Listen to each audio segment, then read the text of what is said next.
జిల్లా ఉపాధి కార్యాలయం ఆధ్వర్యంలో తూర్పుగోదావరి జిల్లాలోని నిరుద్యోగులకు ఉద్యోగ అవకాశాలు కల్పించేందుకు రాజమహేంద్రవరం అర్బన్ నియోజకవర్గంలోని మోడల్ కెరీర్ సెంటర్ ప్రాంగణంలో సోమవారం జాబ్ మేళా నిర్వహించనున్నట్లు జిల్లా ఉపాధి అధికారి కె హరిశ్చంద్ర ప్రసాద్ తెలిపారు. ఈ జాబ్ మేళాలో రవళి స్పిన్నర్స్ కంపెనీలో పలు టెక్నికల్ ఉద్యోగాల కొరకు ఇంటర్వ్యూలు జరుగుతాయని తెలిపారు. బీటెక్, ఐటీఐ పూర్తి చేసిన 19 నుంచి 30 సంవత్సరాలలోపు వయసు గలవారు అర్హులని ఆయన వివరించారు. ఈ అవకాశాన్ని జిల్లాలోని నిరుద్యోగ యువత సద్వినియోగం చేసుకోవాలని కోరారు.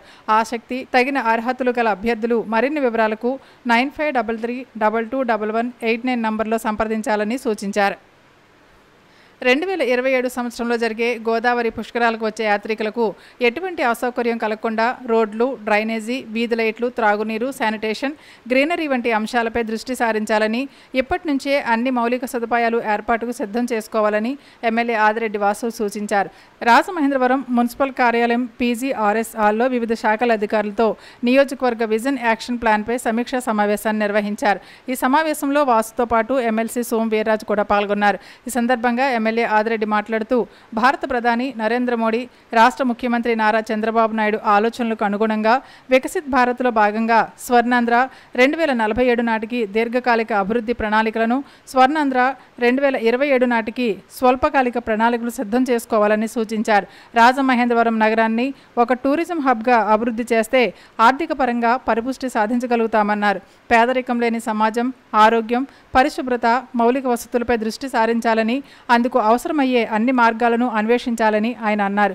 గోదావరి నదీ జలాలు కలుషితం కాకుండా అండర్ గ్రౌండ్ డ్రైనేజీ సిస్టమ్ను అభివృద్ధి చేయాలని, ఇందుకు సంబంధించి ప్రణాళికలు సిద్ధం చేసుకోవాలని ఆయన కోరారు.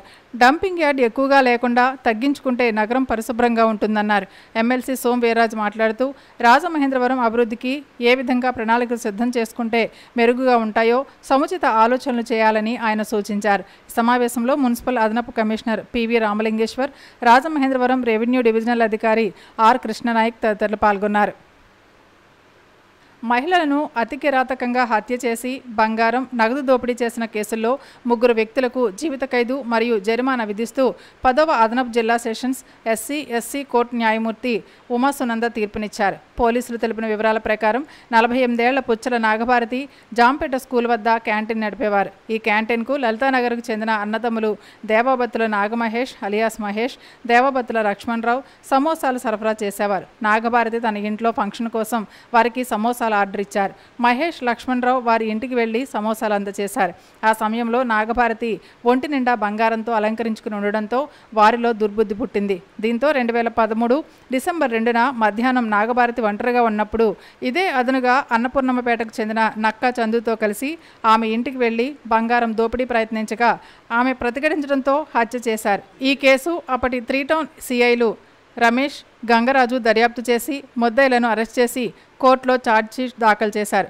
ఈ కేసు పూర్వాపరాల విచారించిన న్యాయమూర్తి ఉమా సునంద ముద్దాయిలకు జీవిత ఖైదుతో పాటు 5,000 జరిమానా విధిస్తూ తీర్పునిచ్చారు. దోపిడీ కేసులో మరో 5 ఏళ్లు జైలు, 3,000 జరిమానా విధిస్తూ తీర్పునిచ్చారు. అదనపు పీపీకే రాధాకృష్ణరాజు, శ్రీనివాస్ బాయ్ ప్రాసిక్యూషన్ నిర్వహించారు. ఈ కేసులో దోషులకు శిక్ష పడేలా కృషి చేసిన 3 town inspector Varri Apparao, court ASI G Venkateswarlu, court head constable N వెంకటేశ్వర్లను జిల్లా ఎస్పీ నరసింహకిషోర్ ప్రత్యేకంగా అభినందించారు. చోరీ చేసిన మోటార్ సైకిళ్లకు బదులుగా గంజాయిని మారకం చేస్తున్న యువకుల ముఠాను పోలీసులు అరెస్ట్ చేసి వారి నుంచి 14 మోటార్ సైకిళ్లను, 14 కేజీల గంజాయిని స్వాధీనం చేసుకున్నారు. ఈ కేసు వివరాలను north zone DSP why Srikanth మీడియాకు వివరించారు. గోకవరం, కొత్తపల్లి గ్రామాలకు చెందిన యువకులు వ్యసనాలకు బానిసై రాజమహేంద్రవరం పరిసర ప్రాంతాలకు చెందిన యువకులతో కలిసి ఒక ముఠాగా ఏర్పడ్డారు. వీరు ఏజెన్సీ నుంచి గంజాయి రవాణా కోసం ఇళ్ల బయట పార్కింగ్ చేసిన ఖరీదైన స్పోర్ట్స్ మోటార్ సైకిళ్లను దొంగతనం చేస్తూ వాటిని ఏజెన్సీలో గంజాయికి బదులుగా విక్రయించేవారు. ఈ నేపథ్యంలో గోకవరం శివారు కొత్తపల్లి రోడ్లోని బాపనమ్మ తల్లి గుడి వద్ద గోకవరం ఎస్ఐ వాహనాలను తనిఖీ చేస్తుండగా 4 యువకులు 2 మోటారు సైకిళ్లపై వస్తూ పోలీసులను చూసి పారిపోయేందుకు ప్రయత్నించారు. పోలీసులు అప్రమత్తమై వారిలో 3ని అదుపులోకి తీసుకుని విచారించగా ఈ ముఠా వ్యవహారం బట్టబయలైంది. వారిని విచారించగా వారు దొంగతనం చేసి మోటార్ సైకిళ్లను కామరాజుపేట శివారు ఫారెస్ట్ చెక్పోస్ట్ పక్కన వాటర్ పైప్లైన్ బ్రిడ్జి కింద దాచి ఉంచినట్లు తెలిపారు. నిందితుల పేర్లు, వివరాలను పోలీసులు ప్రకటించలేదు.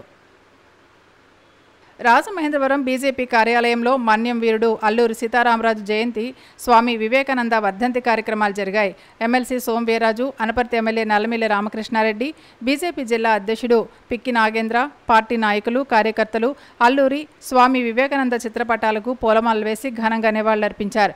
స్వాతంత్ర సంగ్రామంలో అల్లూరి జరిపిన సాయుధ పోరాటం ఒక ప్రత్యేక అధ్యాయమని, దేశ స్వాతంత్ర్యం కోసం ప్రాణత్యాగం చేసిన వీరుడని కొనియాడారు.